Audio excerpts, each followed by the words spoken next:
लिखित पेपर में पास, इंटरव्यू में फेल।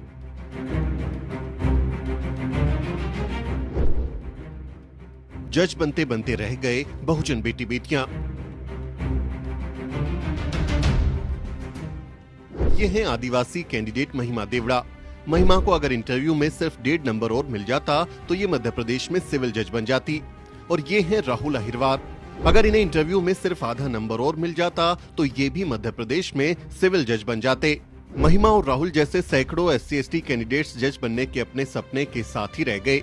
मध्य प्रदेश में MP सिविल जज junior division entry level exam 2021 का रिजल्ट घोषित हो गया, लेकिन रिजल्ट घोषित होने के बाद से ही इंटरव्यू लेने वाले बोर्ड पर जातिवाद के गंभीर आरोप लग रहे हैं। आरोप है कि इंटरव्यू लेने वालों ने जानबूझकर दलित, आदिवासी और OBC बैकग्राउंड से आने वाले कैंडिडेट्स को कम नंबर दिए ताकि वो सेलेक्ट ना हो सके। इस बारे में OBC महासभा के राष्ट्रीय प्रवक्ता डॉक्टर आनंद राय ने फेसबुक पर जानकारी साझा की। उन्होंने आरोप लगाया कि MP सिविल जज junior division entry level exam में बहुजनों की हकमारी हुई है।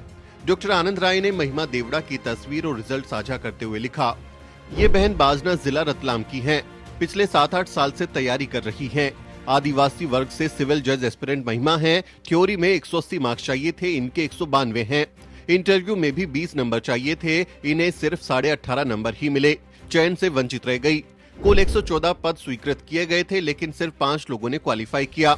109 पद खाली रह गए। लगातार 3 साल तक यदि योग्य उम्मीदवार नहीं मिले तो ये पद सामान्य यानी UR से भर दिए जाएंगे।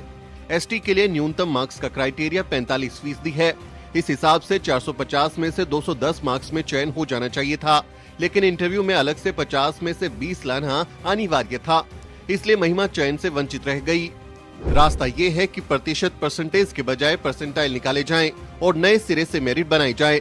थ्योरी प्लस इंटरव्यू के एग्रीगेट मार्क्स के आधार पर मेरिट बने। अलग से इंटरव्यू में पास होने की अनिवार्यता खत्म हो, इसके लिए राज्य सरकार की ओर से SG और AG हाई कोर्ट में SC/ST छात्रों का पक्ष रखें। यानी डॉक्टर आनंद राय कह रहे हैं कि इंटरव्यू में फर्जीवाड़ा हुआ है। आरक्षित वर्ग के लिए 114 पद थे, लेकिन सिर्फ 5 को ही क्वालिफाई दिखाया गया। जिन लोगों ने इंटरव्यू दिया उन्हें कम नंबर देकर रेस से बाहर कर दिया गया।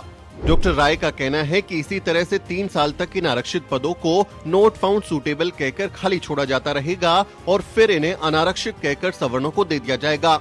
सागर जिले के अत्यंत मध्यम वर्गीय परिवार से ताल्लुक रखने वाला राहुल इंटरव्यू में मात्र आधे नंबर से सिविल जज बनने से चूक गया, जबकि वो LLB और LLM है, यानी उसके पास न्यूनतम शैक्षणिक योग्यता है, लेकिन उसके बावजूद उसे पूरे नंबर इंटरव्यू में नहीं दिए गए। भारत में अक्सर सरनेम देखकर जाति का पता लगा लिया जाता है। इंटरव्यू लेने वाले शख्स के पास तो वैसे भी पहले से ही लिस्ट होती है जिसमें कैंडिडेट की जाति का भी जिक्र होता है। अक्सर ये आरोप लगते रहे हैं कि इंटरव्यू लेने वाला पैनल सवर्णों से भरा होता है और वो जानबूझकर दलित, आदिवासी और OBC बैकग्राउंड के कैंडिडेट को कम नंबर देकर रेस से बाहर कर देता है। सुखदेव थोराट की एक रिसर्च रिपोर्ट कहती है कि अगर इंटरव्यू में कैंडिडेट के नाम की जगह सिर्फ उसका रोल नंबर दिया जाए तो SC/ST OBC को ज्यादा नंबर मिल सकते हैं, क्योंकि पैनल को उनकी जाति के बारे में नहीं पता होगा। भारत एक जाति प्रधान देश है और आपकी जाति से यहाँ बहुत कुछ तय होता है। ऐसे में वंचित वर्गों की हिस्सेदारी को मुकम्मल बनाने के लिए इंटरव्यू की प्रथा को खत्म कर देना चाहिए।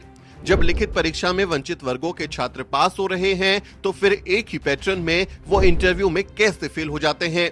इस बात का तो जवाब दिया जाना चाहिए। इस बारे में आप क्या सोचते हैं? कमेंट करके जरूर लिखें। आपसे अपील है कि इस वीडियो को अन्य लोगों के साथ शेयर करें और हमारे चैनल को सब्सक्राइब करना ना भूलें।